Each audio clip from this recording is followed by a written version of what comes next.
What makes you different is what makes you stand out. So really, really take your differences and make them stand out. You have even more of a responsibility. Not only do you need to make those changes for you, there's so many others around you that are going to be impacted and inspired by what you're doing. My guest today is someone whose story is as powerful as it is inspiring. If you can't, you must. So if you feel that you can't, or it's not possible for you, then that's even more reason why you must do that. Scarlett Allen-Horton is a business leader, entrepreneur, and a speaker who's built success on a foundation of resilience, purpose, and grit.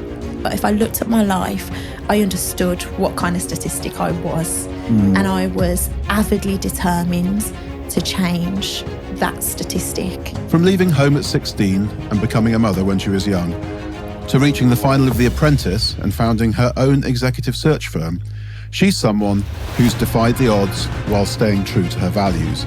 If you're just thinking about yourself in business and in life in general, it's very hard to succeed.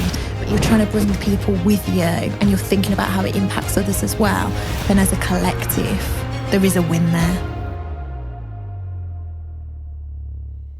Scarlett, welcome. It's such a pleasure to have you here. Thank you. What an introduction. Do we do it? Woo! I'm doing my own sound effects. Sorry, Richard. Scarlett, you've walked a remarkable path. Thank you.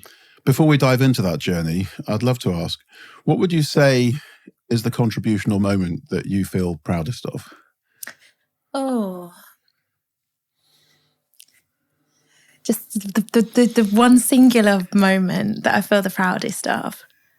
I don't know if I can do one single moment, but the two things that sprung to mind was how particularly my eldest daughter actually, how I see her talk now as a young adult. And I think that when we're having children, we don't necessarily think when we're having them about how they'll be as adults. And I sort of watch how she speaks and hopefully what I've poured into her and the way she thinks about things. And it makes me emotional actually, but it makes me extremely proud. It's a really beautiful answer. That's the truth, Yeah. you know. I think that one and the other singular one was, and it probably sounds a little bit obvious, but it isn't, was actually being on the final of The Apprentice, not being on the final, which is amazing. I'm very grateful. But actually there was, they do like a video pop afterwards, you know, where they're like, how did you find it, Scarlett? You know, all of that. And I'd gone and I'd done this pitch and I was talking about how passionate I am about having women sitting in these real decision-making roles and ethnic minorities sitting in these decision-making roles and having opportunities for everyone. That's the point. And I went up and I'd kind of delivered it and I sort of saw Lord Sugar and he was going, yeah, okay. And there was the audience and I thought, I'm so passionate about this. Yeah. And I remember the guy saying, how do you feel? And I literally felt like I was speaking for like the whole of humanity. I was like, I feel like I'm speaking for every woman that stood before. Wonderful. And that wasn't the case. Yeah. But it really felt like a defining moment, I think, for me in terms of my purpose. Yeah. And that's a lot of what I've brought into business. It really does sound like in that moment you were talking about what mattered the most to you. It really came out. I think a lived experience and trying to make impact on the back of that. Yes. So, yeah. And maybe now we could go right back to the beginning and you could talk to us about what your childhood was like and what kind of environment you grew up in. Yeah, okay. Oh, I didn't know we were going way back, Richard. Okay, so I was brought up by my mum, single, solo parent, I think is what the kids call it these days, solo parent household. And my mum was actually in the care system. So my mum and aunt had been in the care system. So we sort of heard a lot about the care system actually in a favourable way on the whole. So there wasn't any extended family. So we didn't sort of have grandparents or uncles or aunts. We just had my mum and my aunt, which was normal to us. But I recognise now that's probably not everybody's growing up. And my mum and my aunt brought up all of us children, some of which were also fostered because parents had died along the way. So I was brought up with myself and my two uncles as well, who my mum fostered. And they were like 10 and 12 years older than me. And then my dad wasn't present. He was estranged. He's Pakistani. So there's different kind of cultures at play as well. And it was a very hardworking household. Mum's very hardworking, very loving. household. Definitely knew there was a scarcity of money, or money was definitely a big thing. I was definitely aware of that. But I also knew that I needed to work hard and I could make things happen. And I definitely had that put into me, and I believed it wholeheartedly as well. And you must have seen your mum display all sorts of strengths and overcome all sorts of struggles as well. Definitely. And what did you learn through that about the strengths that I guess you now bring to life yourself? Yeah. So I never. Let me think. So definitely hard work, 100%. Yes. I always felt like she could overcome anything. And she was very, very strong, she still is, very strong, but also took no sort of BS. So she was, definitely brought us up in that way. But she definitely spoke into us. Like, even though we could see the struggles, I knew that it was possible. Like, I definitely believed we could go on and be and do anything. Now, how we were going to do that is a bit of a different sort of scenario, but I did believe that. Yeah. But what I was cheeky. So my cousins, so I was brought up with all my cousins, like brothers and sisters, and a lot of them sort of followed the system a lot more. They went on to college, they did well, they went to unis, you know, they've got great careers, super, super proud. And we've, you know, all done this in very different circumstances, difficult circumstances. But I was cheeky. I was cheeky at home and I was cheeky at school. So you were cheeky and you got yourself into trouble. You're probably outspoken. So tell us a bit about what school was like then for you. How was your school? I love primary school. I was like what are they called? The house captain and the prefect. Yeah, so you had the badges. Listen, I was loving primary school. But senior school was okay. I didn't love it, if I'm totally honest with you. It was okay. Yeah. And I got to a point where I started calling the teachers by their first name. Okay. So you'd reached a level with them. You can't do that. No. And somewhere in amongst all that, your ambition must have been sparked at some 100%. point. So when did you realise that you had this ambition to do more and to go places? Always, from day dot. Yeah, I definitely. A lot of our childhood was definitely acutely aware of bills, acutely aware that there wasn't money for certain things. I remember very, very clearly I'd add up the shopping list every single week. Like I knew the milk was 64 pence. Like I'd have the calculator out and we'd add it up exactly. Yeah. My mum was excellent with money management actually, but then other members of the family weren't. So I was definitely around different things. Yeah. But my comparison was always care and other elements that were going on in the family. So I knew that we had great consistency and there was love and care. So that was amazing. Yeah. But the ambition, I can speak for me and probably some of my cousins, is there for all of us from day dot. Like I remember pitching to the milkman, who was my cousin's baby sitter's husband, to be his assistant. And I must have been about 13. Really? Yeah. So I knew that I need to make money. I would like to help my mum. I'd like to help the family. Like it's my responsibility. It wasn't my responsibility, of course, but I had that sort of within me. And I knew that I could do it. There's something in me that knew I could absolutely do it. Yeah. And I was a competitive swimmer, so I'd done a lot of things that I put my mind to. Wasn't necessarily the best, but I know I was very good at. So I started to swim locally in, local Birmingham inner city swimming pool, and I was very good. So then I got into a swimming club, so I was like, oh, okay. Then I started swimming for the county. Then I started swimming with the Youth England girls. Yes. Then I did gymnastics, the same thing. Then I did synchronised swimming. So I was used to, if I could put my mind to it, I could do well, but I knew it took that kind of mindset, and that's what I brought then into everything else and into the workplace. Yeah. And it's interesting because you'd already mentioned before about it's the things that we live and the things that we do that kind of create, experiences, and doing that sport to a high level must have given you the confidence to go on and think I can. Yeah, I think it's a combination, actually, if I'm honest, of probably what I'd seen, what had been spoken into me, what I'd shown myself, but it was definitely circumstantial as well. Because when I, was too cheeky at home and too cheeky at school and ended up in youth supported accommodation at 16, which is what you refer to, I knew at that point, okay, I'm 16 and I need to outwork my circumstances. And that has been the theme of my life, actually, Richard. To this point, I'm still of that mindset of almost thinking, I don't know if I can eat, I can't eat, and you can't eat, then you are really hungry, like you are really driven and I say starving, and I mean it not just in the physical sense, but I mean in every single sense. The motivation levels are never higher. Yeah. And when that when that occurred and you left home at 16, was that sort of an active decision or set of decisions that took you to that point, or was it something that kind of more came out of the blue when it happened for you? I like to take accountability. I think taking accountability is really important. And I think I've probably just driven my mum past a certain point. And actually, I've got teenage daughters now. I can understand it. Driven her past a certain point, and she says, okay, if you think you could just live your life and do what you want to do, off you go then and go and do it. And I'd gotten to that sort of point. So I thought, okay then, off I'll go. And I remember, and that's how I know my mindset was. Because if I look at my daughter now, she's going to be 18, she'd be like, oh my God, Mum, no. Whereas I was like, I'm going to find some IKEA pots. I'm going to find the money to buy IKEA saucepans. And I was thinking that at 16, how can I get the money for IKEA saucepans? Because I'm going to have them in my flat.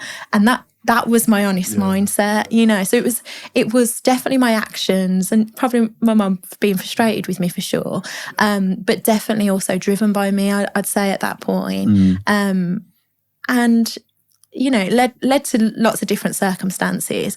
But actually, I'm grateful that has been my journey, because it's led me to here. And in those early days, in that early time, you must have been learning lessons about yourself thick and fast. Can you remember what any of those were, what you were learning about yourself that sort of first day after you'd left, and then you were realising you were going to have to fend for yourself and you didn't have anything at all? What sort of things were you learning through that process? I was learning that I always knew I was very, very resilient. And I was with my friend at the time, and I couldn't get back in the house because I was too late coming home, basically, is what happened. And I remember, my mum won't be happy with me telling this story, but I remember me having little pebbles that were on the road, me and my friend, and throwing them at the window to say, Mum, let me in the house. And one of those pebbles smashed the window. Right. Now, that was going to be a nightmare situation. And we had these little shoes on at the time that were in fashion. And me and my friend ran so fast up the road, the shoes were still on the road. But I also remember walking back down thinking, how can I resolve this? How can I get the money for the window, for my mum's window, which I never did get. But how can I get it? But I also remember thinking, feeling quite lighthearted about it, if I'm honest, and thinking, okay, so I'm going to sort this out. And that has been the constant theme. It's I'm going to be able to sort this out. I'm going to work it out. I know there's a way. So bringing resilience, knowing that you'll find a way to win in the end. Yeah. And try. Yeah. and then I guess it wasn't long after that you became a mum when you were 19. Yeah. I was pregnant at 19, that brings a different set of pressures and expectations, as well as the joy that comes with it. Yeah. How did becoming a parent sort of change the way you saw yourself and I guess in your role in life? Because, some of the not quite so carefree at that point. Yeah. So I was pregnant at 19, so I had my eldest daughter at 20. Right. And my second daughter at 23 or 24, I think. I think because by that point I'd already been out of home at 16, I felt like an adult. I look back now and realise not adults at all, far from adulthood. And it was difficult. It's difficult. I've loved being a mum. I love being a businesswoman. I love being a mum. And I feel like that's not a conversation that's always discussed very often. I think often I felt anyway that only now in these more recent years, I feel really comfortable saying that, and I lead with authenticity, very much so now. But my life was completely different. So I had the girls, had my eldest daughter, and just loved being a mom. But if anything, I knew the stakes were even higher, because now not only did I need to be uber successful and like the CEO of the world, not that, but that huge ambition. I've now got a child and then another child. Responsibility. The responsibility was huge, and that perfectionism that I try to bring really into every element of my life is a huge pressure as well. So I want to be the best mom, and obviously some days you're the best mum and some days you're not, right? So I want to be the best mum that I can be. I want to be present, but I also want to be, a beast in business, or, I want to do really, really well in the world of recruitment. And the combination of those things is very, very difficult. Yeah. And we lived a pretty private life. I lived a very private life, very, very controlling relationship that I was in for quite a long time with their father at that point. So we lived a life where curtains were closed, where there wasn't friends, there wasn't necessarily family around. It was a cocoon. Must have felt very isolated. Yeah, massively isolating, yeah. And there's lots of different reasons, and some accountability in there for me as well, I think. But there's lots of different reasons for that. But it actually made the bond with me and my daughters extremely, extremely strong because we had each other. Yeah. And we got to work it out. Yes. And you have a set of very clear views on motherhood and work together. How do you view how the way our culture treats working mums today? I think now it's gotten a bit better. It's gotten a lot better. And, it's working mums and parents. I think it's parents in general.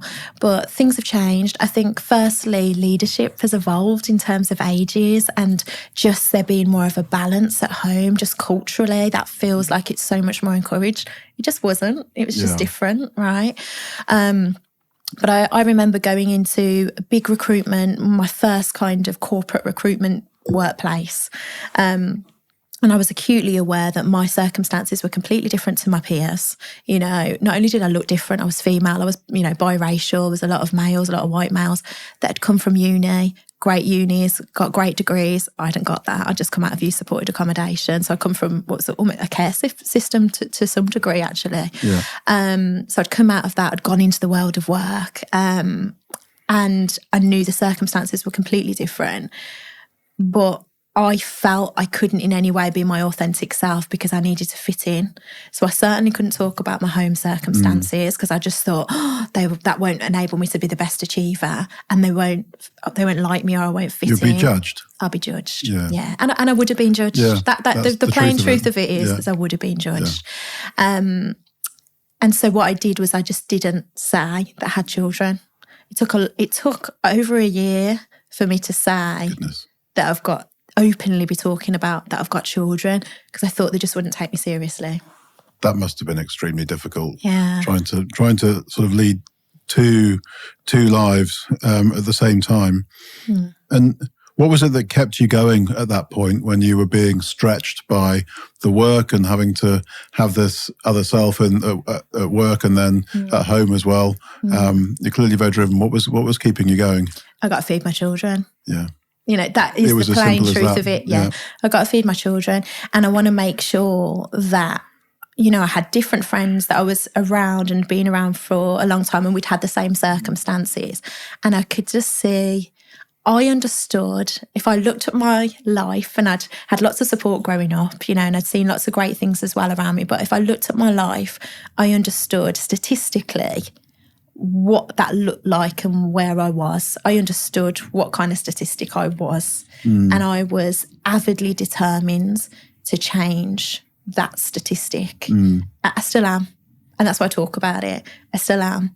And I also knew, now it's not just for me, so I need to outwork these circumstances, and I'm made of this stuff and I need to change it. I knew that I've got these 2 daughters of mine as well, wonderful women of colour, young women of colour, and they're watching my every step. And I want to not just open those pathways and doors for them, or those opportunities, but I want to lead by example. Role model it for them. Yeah. So I knew that I had this, not just passion, but responsibility. Yeah. And on top of that, no one's going to help us. If I couldn't feed the children or pay the rent, that was what it was. And something's happened where that role modelling and taking responsibility to help your own daughters has become sort of a mission to take responsibility for so many more people as well. I think so. Yeah. And I think it's only when I think it's, is it To Kill a Mockingbird, the quote, please, I'm missaying it here, but it's something along the lines of, until you've been in the skin of someone, the fabric of someone's skin, and you've kind of moved around in it a little bit, you just don't understand. And that's what I always think. I always think, we only understand our own journeys. You understand your journey. I couldn't really understand it to a degree, and vice versa. Yeah, we can have compassion and understand each other to a degree, but you're just not until you've been in the fabric of. And I think because I'd had 2 lives, I think you touched on that so beautifully, actually. There's this life of, young mom, their father ends up going to prison. So we've got all of police, criminal things going on that had nothing to do with me, but all that's going on in the background. And I'm thinking, oh my gosh, very, very, very controlling relationships. I'm trying to understand that. I'm trying to navigate my way out of that. I want the best for my children, all of these things. And then high achiever at work. And the two don't normally correlate. And that's why I'm really passionate about talking about it and saying, no. If you can trust me, you can come from there, but you can absolutely do this because that's my story. And the story that I'm hearing sounds like one that must have created an extra layer of stress for you at a time which was really, really difficult with your partner going to prison, and you were sort of trying to keep up appearances. That's an extra on top of the stress of being, a mum on your own again, and the difficulties in your relationship and everything that was happening there. To be going to work and appearing to be, everything's fine is another layer of stress. So you're sort of taking the situation that lots of people have of trying to juggle a home life and a work life to an entirely it's new a different level. stratosphere. Yeah, it's a different stratosphere. And you're trying to understand it. And this is where I think for me, even the inclusion comes into it and the belonging comes into it, because I'm understanding, okay, these are my circumstances. How do I change those? Okay, I'm different here, but how do I excel here? How can I use that as a strength? How can I use that to stand out? But then I'm also trying to understand what's happened there. And I can see a system that's failed, in my opinion, actually, my children's dad as well. Yeah. And I can see judgment there that's brought on a different element of the system. So I'm looking at the whole thing and thinking, there's got to be change here. Yeah. There's got to be accountability, but there's got to be change. And how can I do that? And I've got all of this going on whilst I'm so passionate about business. I want to work out, how do I make money? How do I drive revenue? How do I build impact? Then that comes later because of the experience that I've had. Yeah. And we'll definitely come to that. I'm looking forward to hearing all about that. I suppose from what you just said, I'd like to ask what you learnt about sort of society and leadership at that point. You were talking about being failed by society and lots of leaders in lots of different places. What did you learn from that? Two probably different extremes, actually. So I was in sort of my first, not recruitment job, but I did a call centre job, and I ended up being the top performer. So I ended up getting a management secondment there at 19, right? Yeah. And I took over the team that I had been on. Well, a lot of those people had been there for years and years, and some of them are 50 years older than me. So that is a real launch into leadership. Sure, it certainly is. So it really, really was. Yeah. But what I also found out was that I was pregnant. So I thought at that time, right, okay, I've got this amazing opportunity. I'm already, again, different in a different way. I've got to do really, really well. Now I'm pregnant. Oh my gosh, I'm not going to tell anybody. And I waited till I was 6 months pregnant. In hindsight, that's not the way. But I waited till I was 6 months pregnant to tell my boss at the time. And I thought, I'm going to have to tell him, because at this point you can kind of see, and he's going to need to bring somebody in. And so, and that's what I did. And it was received so positively that I thought, why had I been carrying that weight and pressure? Yeah. Where had that come from? I just didn't feel that would be a positive news. And it was. So I had that experience. Then I also had a different experience. I was working at this, at a wonderful, I have to say, big global recruitment business. A lot of years, had a lot of opportunity there, opened up lots of divisions, launched ED&I stuff and women in business programs and all sorts of amazing things. But I also asked for flexible working. So I'd learnt what this thing was called flexible working. And I'd already been there for about 3 or 4 years, already a top performer year on year. And I thought, right, okay, I really want to do a school run on the Friday with my daughters. That's what I really want to do. And my mum was wonderful, taking them back and forth to school for me. I thought, I really, it's always about the girls, always about the girls. And I put in this flexible working application, and they'd never had one before. Right, that doesn't surprise me, but they'd never had one before. Yeah, and that's that just wasn't the dynamic of the workplace. I'm sure that's completely changed now, but they'd never had one. Yeah. So they didn't really know what to do with it. So okay, no problem. Yeah, we'll look at it. So, and end up going back and forth. And 6 weeks later, I remember the director at the time, again, a great guy. And he was like, I'm really pleased, Scarlett. Yes, we're happy to approve it. So I was like, oh my gosh, amazing. What does that mean? And it meant that I could have a lunch break for 30 minutes on a Friday. Yeah. Right. Instead of an hour. And I knew at that point, and it's actually from naivety. It's not from a place of not trying to help. No. And that's why it's so important that different voices and different experiences are present. Yeah. And I thought at that point, I've got to make change. And that's what led me actually to set up the business. So it's all been super, super positive. Yeah. But those are the things that have kind of shaped my experience and my experience of motherhood in the workplace or parenthood in the workplace. Yeah. And you're part of making that change happen. Thank you. And it does sound like a real journey. So before we move on to, I suppose, where your career went next, maybe if you think back to that younger self of yours doing those jobs and the sort of experiences that you were having, what might you have said now to yourself then, which you didn't know at the time? Yeah. Keep going. Yeah. Keep going. Yeah. Keep going. Because I couldn't imagine. I always had big visions and I always felt like anything was possible. But I don't know, I could have genuinely imagined that I'd be doing the things that I'm doing now, even sitting on this podcast speaking to you because as we're talking, I'm flashing back to different things because we're talking about things from a long time ago, and I'm flashing back to my youth supported accommodation flat. I don't know that I understood the opportunities that were possible.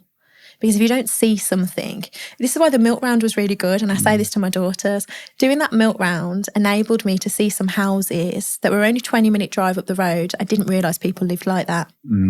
And I'm actually going to a party there this Saturday, funnily enough, same area, and we could live there if we wanted to. And it enabled me to see it. And I remember going down with the milk, it's 3:00 in the morning with the milkman, putting the milk at the doors, thinking, I'm going to have a house like this. I am going to have a house like this when I'm older. I didn't realise that even existed in England or in Birmingham. I didn't realise, but it does. Sometimes it's seeing things from a new perspective and being able to reframe things that just...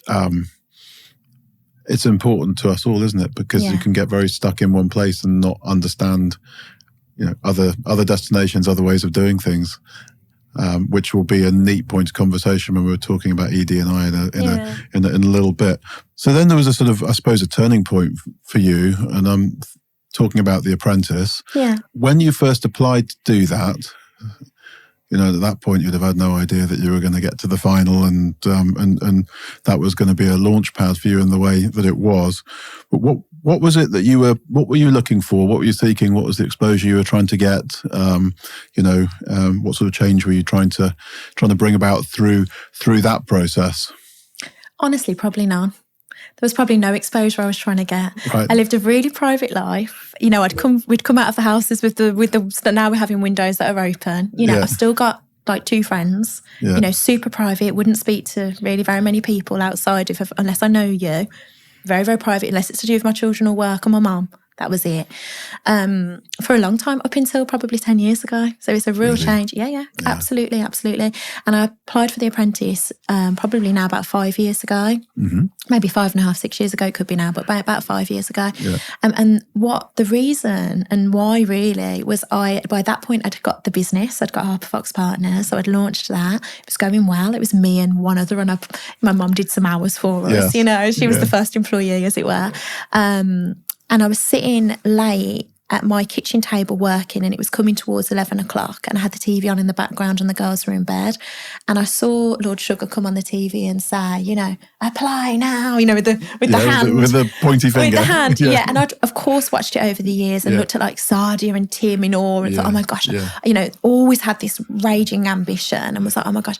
And then, of course, it was, you can be my next business partner.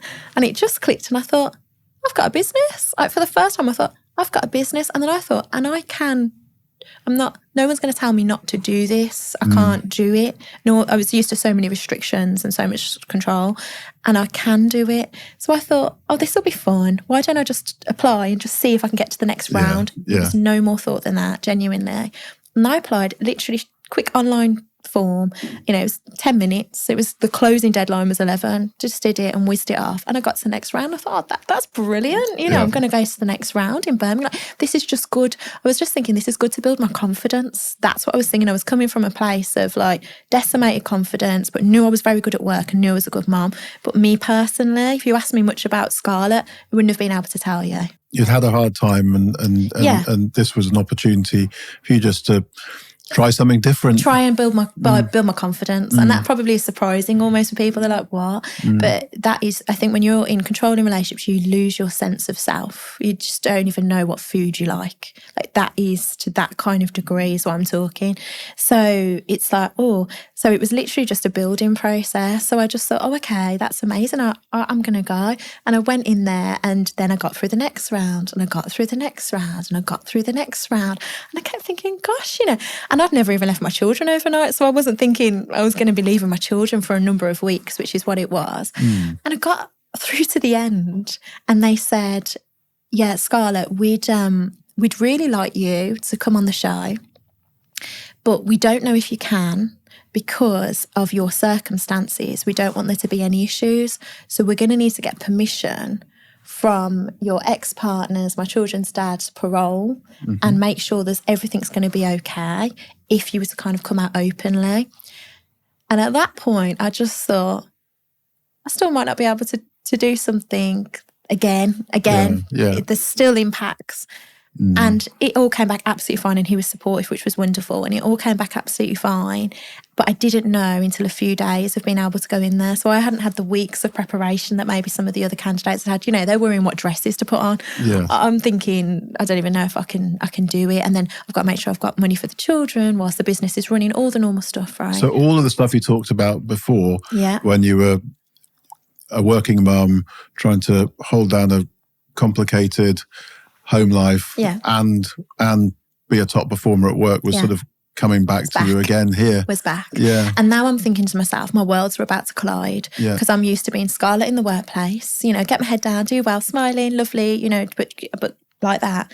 Well, now my personal life's about to come out and I've got a business as well. So and I've got children to consider in their lives. They're at school, their friends. So there's a lot to consider, But ultimately, what happened was they were like, "No, we're happy to continue forward." And I have very strong faith, and I just thought, if I've been given this opportunity, it's for a reason, and I'm going to take it. And I think the combination, had I have just put it on the table without those elements at play, maybe I would have taken it. Maybe I wouldn't. I couldn't tell you truthfully. I might have said no. It might have been too overwhelming for me. I had no social media. I had nothing like that at all. All of that has changed in the last 5 years. So it's been a real change and I'm very grateful. The most thing I'm most grateful for, aside from the investment and aside from the platform and to talk about the things that I'm passionate about, which I'm very grateful, is actually that I can talk very authentically. And that is a beautiful thing because it did all come out. So then, well, here I am now and we talk and we stand in it. And that is really powerful for me personally. Amazing story, and I'm glad you got to the topic of authenticity because that's obviously important in the work that you do. But as you were telling that story, you could hear different pieces of your life coming together, and then there was basically nowhere to go because you're on TV now, and all of those bits come together. Like, and you talk about authenticity and not having to have this full self at work versus being a parent, and so that was put upon you in that process, really. It was. Can you tell me just a little bit about that kind of learning experience when you were on The Apprentice and all of those things were coming together all at once? Yeah, it was very overwhelming. And I think because and don't get me wrong, The Apprentice is really hard. I would encourage anyone to go on The Apprentice. But honestly, you're up from 3 a.m, you're still working till 10 at night. It is crazy pressure. 3 a.m. till 10 at night? Honestly, crazy pressure. The cameras are coming into the room it is a long, long, long day. It's a hard show. You don't know what time it is. You don't know what day it is. You don't know what date it is. You don't know what location you are. So that's why people can sometimes come across like, huh? As if they don't know that. When you haven't got a watch on, you haven't got a phone, and you don't even know what day it is, you do come out with some silly things. That's the reality. So I have full respect for anyone that's done the show. It's a hard show. But that said, for me, of course, now my kind of high functioning self, I'm lashing up every task. I'm loving it. Next task, oh my gosh, yep. I'll lead, I'll do this. I'm loving it. And what I noticed around me was that some of the other candidates, of whom I have full respect for, are, upset or really kind of breaking down in parts of the process. And compared to the life that I'd lived, if I'm totally honest, I thought, my children are being looked after by my mom. For the first time, I've not got children that I'm constantly looking after. I've got to cook or clean because the food's being provided and clean. And yeah, that's these long days, but I was used to long days. I just got to look after myself. And I thought, this is so like easy in comparison to the things that I'm used to juggling, you know. Yeah. And that's what I think I realised. My learn was, and there was loads of hard lessons as well, but my learn was, oh wow, I'm really made very resiliently, more than I actually realised that I was. Because if you're going to be tested, it's in a process like that. Yeah, absolutely. And you can see it on the TV, you know, you and everyone else on those programs gets thoroughly tested. Yeah. There's almost something philosophical in what you're talking about there, which is that, you know, all of the good things that can come out of the work we do and the lives that we have 100%. Have that backdrop of maybe some negative things that create the person that makes the positive things possible. Got to. Yeah. I've really realised that when I'm doing my speaking. Yeah. I've realised I don't want anything bad to happen to anyone, but there is a story. There has to be a story. If you look at the story in the fabric of your life, if it's just positive like that, quite honestly, or just like that, you're probably in a very comfortable zone. It's probably comfortable. It's too comfortable maybe, but you need to have the bad things happen or the learns happen or you fail at certain things, small things and big things.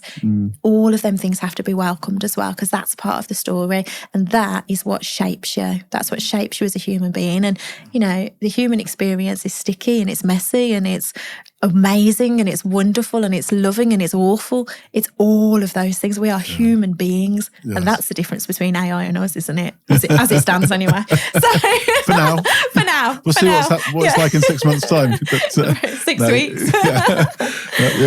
You're right, and you put it so well there.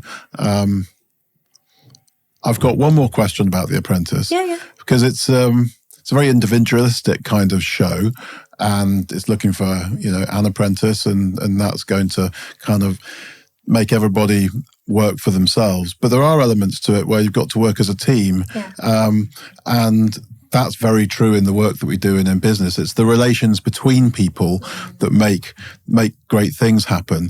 What did you learn about working with other people through doing that show, where there's really only one prize and one of you is going to win, but the way to get there is through cooperation? That's an unusual one.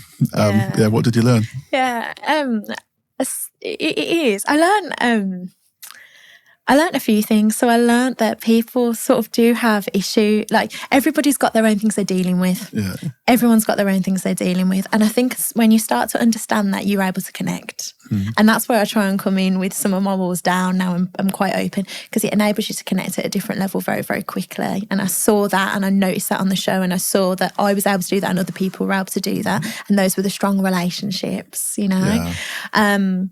I also feel if you're just thinking about yourself in business and in life in general, it's very hard to succeed, you know. But actually, if you think about, yourself, you know, there has to be an element of that, but you're trying to bring people with you and you're thinking about how it impacts others as well, then as a collective, there is a win there. And I saw that task upon task actually in The Apprentice, but I've seen it in business as well. Yes. Yeah. And did you see different levels of readiness to engage on that kind of more connected level? And I saw also, you know, everyone's got different tactics at play. So you're there, but you've also got other people with different tactics, you know. But something I really noticed about myself was that a lot of people can be quite, in the show and maybe in general, but quite like chummy, quite pally. I don't have that desire in me. I'm very happy to sort of stand alone. So I'll be polite, I'll be nice. If you talk to me, I'm happy to have a chat with you, but I don't feel I need to be your friend, you know? And actually, I think there's a strength in that because I'm comfortable being on my own, you know? Maybe that's a trust thing as well. Yeah. It's actually where I found a learn for me is letting people in and getting close. That has been more the learn for me. Yeah. But that's probably my background as well. But you said before the show, you would have really not been spending time with people outside of a very small community of families. So that was a big shift, and one that I guess has carried on and only grown because if Harper Fox was a startup before The Apprentice, you know, it's not anymore. And you've really taken it forward, Scarlett, and, you know, built something great. And you talk about launching and building an ED&I business. Yeah. And I think we've already heard a lot about the kind of the driving force and the reasons for that. On every level, there've been personal elements and very authentic reasons for doing that. What do you see now in terms of, you're in that position where it's executive search, you're looking for leaders, the leaders of the future very often, who are going to create the world that, the next generation are living in. How do you think about the kind of leadership that we need in business today? I feel it is all about connection. I genuinely do. I think it's how does the individual get the people, motivate the people to go and walk with us, to walk with the leader. And often that's from respect. I think it's from compassionate connection. I really do believe that. And I personally really believe it's about authenticity. And I want to say this, and I want to caveat that. Maybe you don't need to bring your whole full self to work. And we might need to know everything about you. That might not be appropriate or might not be what you want to do. That's okay. But it's about being genuine and authentic. And I've seen that turn, and I really feel that is the way forwards. With that, does that bring the need for some vulnerability as well? I believe so. I believe so. And maybe that vulnerability is sharing something personal, which again may or may not be appropriate or what people want to do.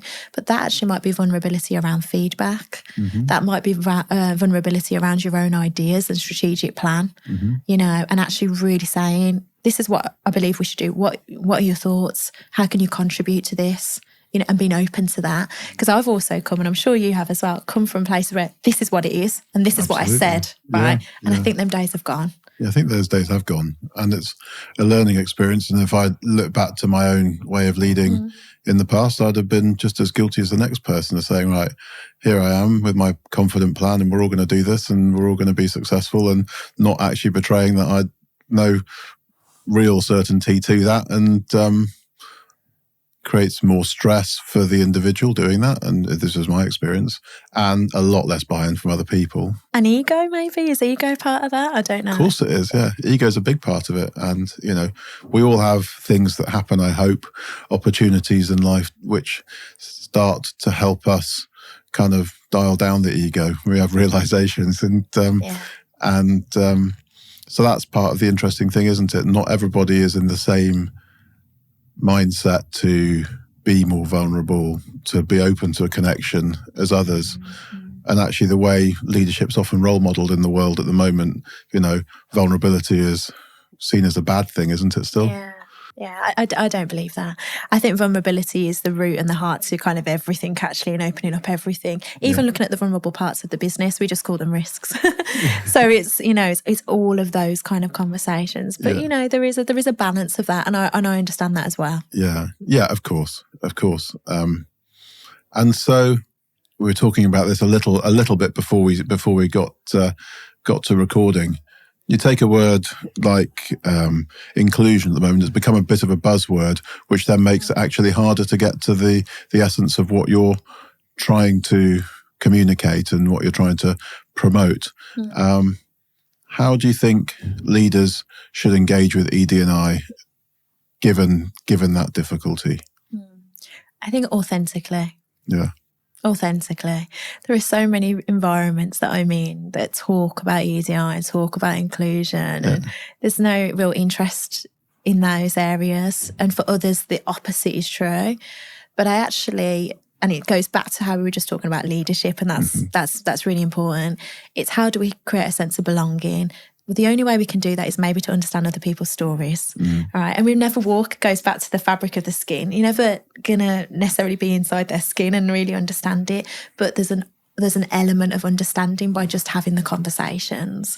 And in doing so, it makes you think and check yourself. I have to check myself on many occasions as well. I've come from a very working class background.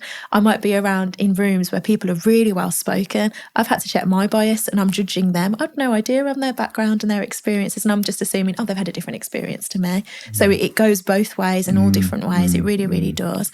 But I think the true sort of belonging or the ED&I inclusion piece comes from understanding, and that is in understanding your people. Yeah, I think there's a lesson for everybody in what you just said. And so there's the understanding there. And then, I believe that there are some, definite kind of old-fashioned bottom line benefits to having a more diverse workforce where you bring different ways of thinking to the conversation, especially as the world's getting more complicated. The problems are harder to solve, right? Yeah, they are. Yeah, you need those different voices and those different perspectives. Yeah. That's what's important. Different perspectives, and you bring in different schools of thought, and you bring in different solutions, and that's what business is. I don't know if you find it. It's constantly working out what's the next solution. What's the next solution? Yeah. How do I overcome this problem? Because there's constant problems, and if you enjoy that, you'll be very successful in business. Yeah. And that's where you need lots of different solutions and ideas at the table, and that comes back down to the workforce. Yeah. And it seems like the sort of thing that's so easy for people to get their heads around, let's say in a sporting scenario where you say, this team's got a special sprint coach, this football team's got a special sprinting coach who's an ex-athlete, and, they've got a kicking coach who's come from American football or something. And yet you try and bring that into business. People go, well, they haven't worked in my sector before. Yeah, that is absolutely a wonderful example. Yeah. And it's the truth. It's like, they haven't worked in your sector before, but they've done something mighty amazing over there in a different sector that actually, why on earth aren't we thinking about that in this sector? Yeah. So where you are now, Scarlett, you've worked with lots and lots of leaders, both publicly and behind the scenes. What have you learned about leadership from those mentors that you've been working with? The first word that popped into my mind as you were asking that question was brave. Mm-hmm. It's very brave to lead anything, actually, to stand up and be a leader of a business, to lead the project at work, to lead, organising the podcast. Quite honestly, it's brave. And for that reason, that I have full respect for anyone that's stepping into any sort of leadership type role. And I think it favours the brave. So what have I learnt about leadership as a whole? It's a big question. It's a big question, but you've definitely got to be a people person. You've got to be really interested in your people, because in being interested in your people and getting the best out of your people, you will then have a successful business. It is all about the people as well as the business opportunity. And what would you say to those people who are attracted to leadership because they like the power side of it? And they like being in charge, but maybe don't like the people so much and don't worry about the things they're talking about. I would say they're not my kind of leaders, but what I will say is that if we look at some of the most successful businesses in the world and some of the most successful political powers, the reality is they are exactly that. They are interested in power and they are interested in control. And I think that will always be an element of leadership and leaders as well. There is a truth to that, and you look at the psychology around it, there really, really is. It's not my kind of leader though. No. And you will find your people. Yeah. So... And perhaps those kind of leaders are, if what they're seeking is power for themselves and their own outcomes, then they're not going to be getting the best for everybody else. And so there's a bit of a responsibility for the other leaders to show what good looks like. Be even better. Yeah. I totally agree. Be even better. Yeah. So you've talked about how... What was the word you used at the start? You're cheeky. Yes. And I'm very cheeky. answering the teacher back, I'm sure. Yeah. And so you're going to have a perspective on this. Maybe it's stuff we've sort of touched on a little bit. What do you see as being broken in the systems that we've got today? If you were giving your cheeky feedback on the way the country's run and I'm not going to ask you to be political, by the way, but things that need a bit of a kick to make the changes in society that you're looking for. That is a very big question. I actually think it does touch on some of the things we've talked about, which is collaboration and all looking at the same outcome. I feel like what can happen both politically and just in sort of societal landscape is everybody's looking at different outcomes. But what I can never understand is why can't we all work together to understand the best solution for this problem? How do we work together? There's so much, back and forth. The time, the energy and the money, quite honestly, is often spent in that back and forth rather than focusing on the best outcome for everybody. Yeah. So collaboration would really be the theme of it for me. How can we collaboratively focus on the end goal. What is the North Star, and how can we collaboratively get there and get the best people's advice, support and wisdom, whatever sector they come from or whatever background they have, to come together and really understand that and drive it forwards. I think that's a great answer. Thank you. Thank you. Are you going to do it, Richard? Are you going to lead it, the change? Well, I think we've all got to do our own little bit every day. Yeah. And it takes a whole community, doesn't it? Yeah. So Harper Fox is an exciting chapter that you're in the middle of right now. Yeah. What does success mean to you now versus what it meant to you earlier in life? Do you know, I speak to my wonderful partner about this, wonderful partner. And I thought success, Harper Fox Partners has just had its 7th birthday. So that's very exciting. Thank you so much. And I thought success was completely revenue driven. And it is to some degree, actually, but completely revenue driven. It's this probably scarcity mindset that I've had constantly. How can I get the house? How can I make sure the girls are okay? How can I make sure the business is successful? And I'm starting to look at that and reframe that a little bit, actually. And there's an element of that, but I'm very interested in is how do we really make a positive impact? How do I make personally a positive impact on the communities around me? How do I do that? Is it less to some degree about the millions of revenue target that we've got? And is it more about the millions of lives that we'd like to inspire and impact as well? Yes. And I think it's a combination. And I'm really looking at that. And then the other element, and I say this to my friends sometimes, is, and you may be able to relate to this, the fatigued founder is very real. Yes. Being a founder, being in senior positions in business, the long working days, the pressure that comes with is excessive. And there is a part of me more recently that's questioned how much am I also living? And success looks like to me probably at times, not always, but at times having a bit more of a better balance with my family, versus everything constantly being about pouring into the business and the business goals and the business aims. So it's something that I'm looking at now. And I think that might come with a bit of maturity and as I'm getting a little bit older as well. And as my children are getting older. Yeah. You've got a near 18-year-old on your hands. Yes. You're all of a sudden thinking, oh, okay, I kind of done that part then. Yeah. I know there's another part to come, of course, but okay, this is a different part now. Yeah. So what does that look like? What do you think? If you don't, do you mind me asking? Okay, no, I'll give you my thoughts in no particular order. I'd sort of respond to you first, if that's all right. I think on that first bit about being all about revenue or all about purpose, and it's a blend of the two. And I think probably I learned some of this from our conversations, but the more there's purpose embedded in the fabric of what you're doing, actually the revenue can be accelerated by doing the right things. Kind of good things can happen for the business.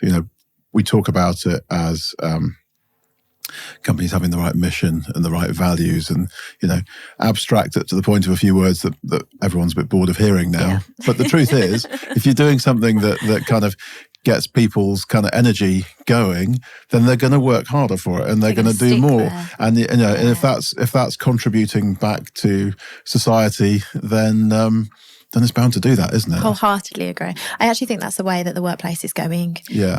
I've seen candidates reject higher salaries because they're more embedded in the culture of a business or what the business is trying to achieve or is achieving, and it being that purpose-led or impactful work. I've seen that happen in my day-to-day. Yeah, and I see that because, as you know, I'm in software. I've worked in software for a long time. The current software business is a clean tech one. And it's about decarbonisation. And we attract great people, real talent, who are really energized about the project that we're doing. And so you kind of see those things coming together a bit. I've been a chief executive for since quite a long time, not always in the same company, and grown businesses. And I have probably shifted in terms of what success is for me, which was probably quite command and control and sort of being in charge was nice for its own sake. This is personal success, being in charge and doing a good job of making the business a success, of course. Whereas now I get a lot more out of working with great people, helping other people reach their potential, feeling the strong, positive vibe you get in a room of people that are all pulling in the same direction and want the same things. And because, and this might just be an age thing. Maturity, emotional maturity as well, maturity. I think it comes in, you kind of realise that the destination is just at one point in the future, but there's lots of other points that are happening right now. So make the most of those. Yeah. And that's where the connection and, I was chatting to somebody recently who said, we all take ourselves far too seriously, just have more fun with life. Yeah. And this was a very, very successful founder and businessman. Yeah. But the sort of the success came out of kind of having more fun with it. And in fact, one, I shan't name them, big one of the world's biggest software companies, at the heart of their values, they've got something called putting fun in the middle. We've got fun in life. Yeah. I totally agree with that. I totally agree. And something that my daughter said to me, my youngest daughter, the other day, she got her numbers confused. Yeah. So she meant to say, 2035, or imagine what it's going to be like in 2035, but she said 30, 25. And we both sat there and realised that's in 1,000 years. And then we both realised that not only will we have passed away, everybody we know would have too. Yeah. And you know what? It was it sounds a bit morbid, but it was a real moment of, you should definitely have an attitude of, I'm going to do it. Yeah. Or let's have fun whilst doing it. Yeah, because absolutely. We're all... Here we are, let's do it. This is our opportunity. Yeah, that's right. It's our opportunity. This is our opportunity. So, I totally agree with you. Yeah. And Scarlett, some of your work now is about public speaking and getting your message out to others, talking about your story and the work that you do. And when you're speaking to audiences, well, all over really, you do speak to young people. I'd love to hear what your message is to young people and people that want to make a difference and they don't know how to start. The key message that I always say, probably because I'm still saying it to myself as well, is if you can't, you must. And I think I said this to you before. So if you feel that you can't, or it's not possible for you, or you're like, I'm not very good at that, then that's even more reason why you must do that. And it's the truth. And if that means that you become the best in the world at it, well, how fantastic, thank goodness you did it. Or if that means you realise, I'm not good at that, so I'm going to try this now and I'm going to do this next, and it's led to the next things, then how wonderful as well. So if you can't, you must. And what do you say to someone maybe who comes from a difficult background themselves and hasn't had the opportunities and probably doubts whether they can break through? That was me. Yeah. That was me. That is me. That is all around me. That's all I understand. Yeah. And I would say to you, I'm taking this quote from my partner as well, and he said it to me. Yeah. What makes you different is what makes you stand out. So really, really take your differences and make them stand out. And actually, I would challenge that person and say you have even more of a responsibility, because not only do you need to make those changes and you deserve to make those changes for you, there's so many others around you that are going to be impacted and positively impacted and inspired by what you're doing. So you have a responsibility to do it for you and for those around you as well. So what you've been doing has become a real demonstration of success that those people can learn from. Because then you believe you can do it. Yeah. If you think, she did it, well, she had that circumstance, gosh, it's not possible for me, I was that person. Yeah. And then you're like, no, I can do it. If she did it, of course I can do it. I'm going to do it even better. Yeah. How wonderful. How wonderful. Yeah, absolutely. So day to day then, being that change, being the agent of change, what does that look like? Trying. I try. I'm just trying to be me. Yeah. I'm trying to be me. And I go with my gut. I go with my gut on 99% of things, actually. And I kind of moved with that. And like I said, I really have strong faith as well. And for me, I just stand in the things that I feel really passionate about. And I almost feel like I can't not say it. And I think because I spent a lot of my life being silent and being quiet about things, I know what a luxury it is to use your voice. And there is such power in your voice. And I've seen it firsthand, and I know it deep inside me.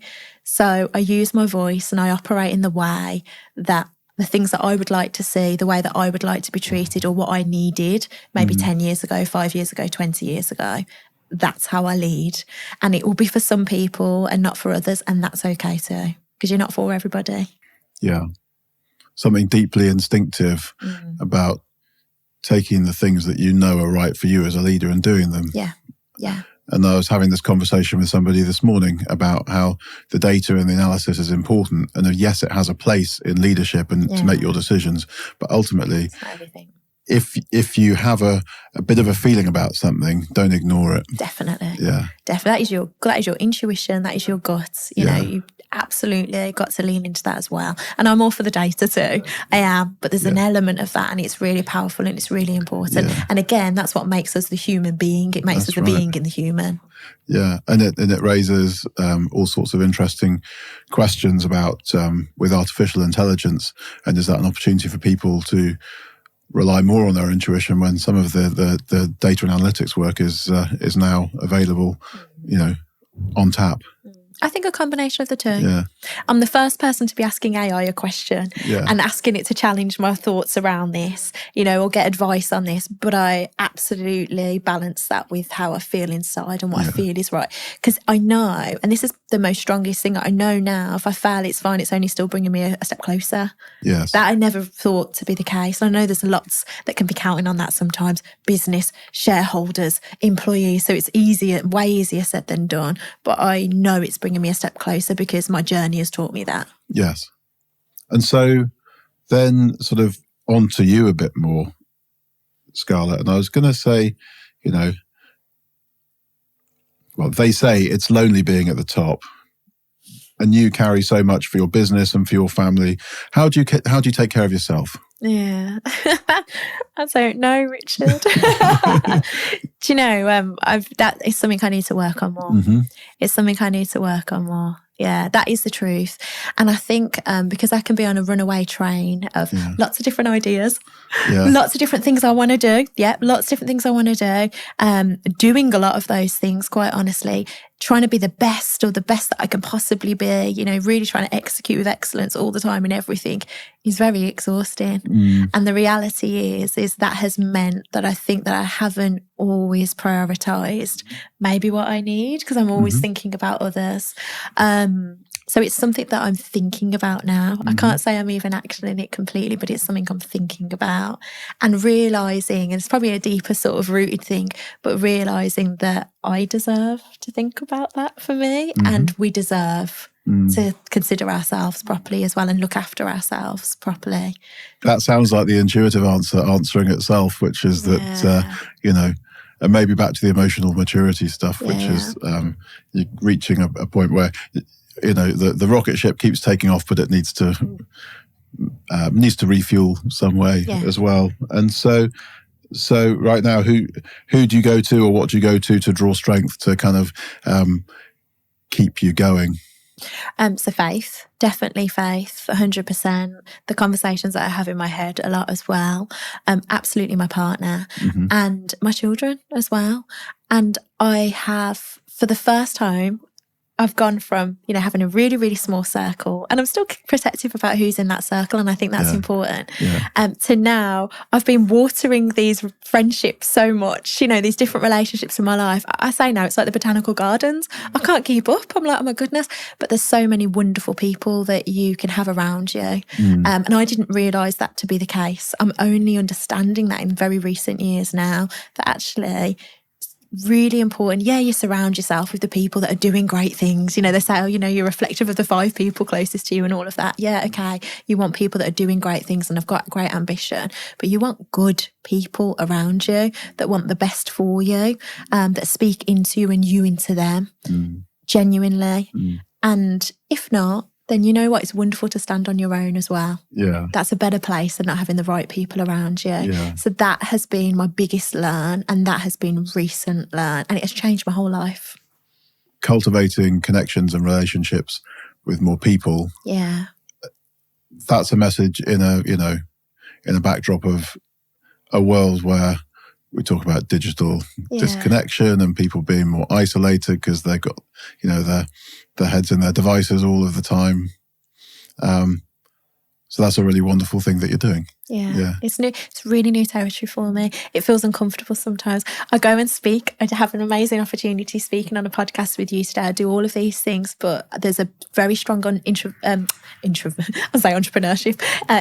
side to me. And I almost feel like I have to recoup. And then I get ready to speak to people again. So I've learned that about myself, and I've learned that that's okay as well, you know, but there is, and it's that in that connection and having those people around you that inspire you, and hopefully vice versa, and speaking to you and again vice versa, is life-changing. And that isn't always your family. That's not always coming from the places that you may have wanted it to or you hoped it would have. It is often in us finding and cultivating those friendships and relationships around us.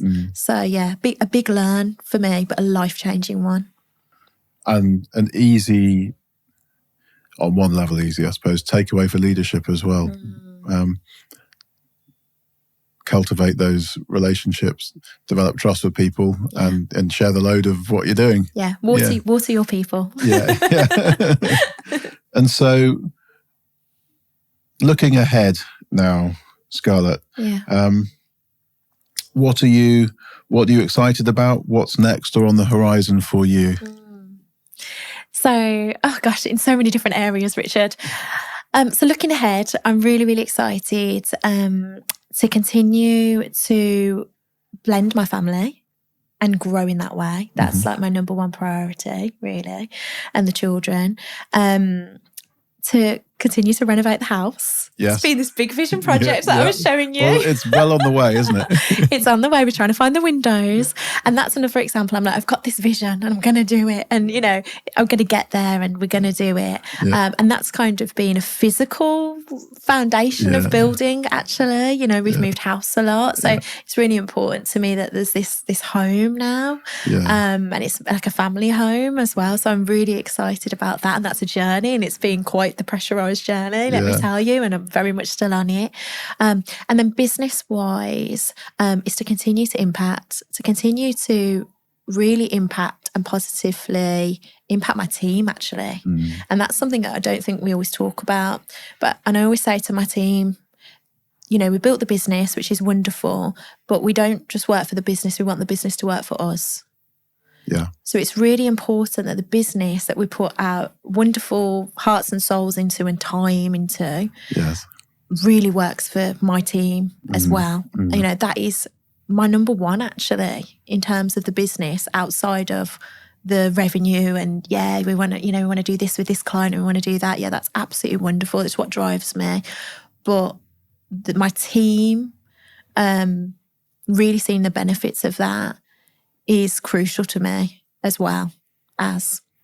And what would the business working for your team look like when they're kind of living in that? So enjoying what they're doing, being challenged, having the flexibility to live their lives as well, and financial reward. Yes. Yeah. So it's getting all of those balances. Impact and all of those things, Bringing some of the balance that you were unable to experience in your early working life. We have the most flexible working environment, you know, we ever did pre-pandemic, I'd like to say as well, you know. And it's a team that probably works the most hours. You know, we work really hard and it's because of that, because there's a trust there, it hasn't been broken, there's the flexibility then on the back of it, you know, and we do great work and we care about what we do, and that's so, so important, you know. You want to do meaningful work, don't you? Brings me to my last question.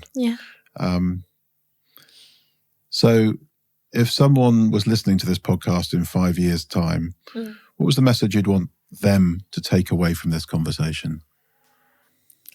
I'll be intrigued to see what our thoughts are in 5 years' time. Hopefully I've got windows in the house then, Richard. We might be recording in the house now. Yeah, that's right. My journey so far has led me to this point, and it would be to be you. So be you in every sense of whatever that means. So if that isn't fashionable, or it is liked or it isn't liked, to be you very unapologetically. Yeah, it would be that. So whether that's 5 years ago or in 5 years' time, it would be try to keep understanding who you are, the core of who you are, and really standing in that. Be you. Be you. Yeah, be you. It's a simple but important point. And I've really enjoyed the conversation, Scarlett. Me too, always. Thank you so much for having me. Thank you so much for being on the podcast.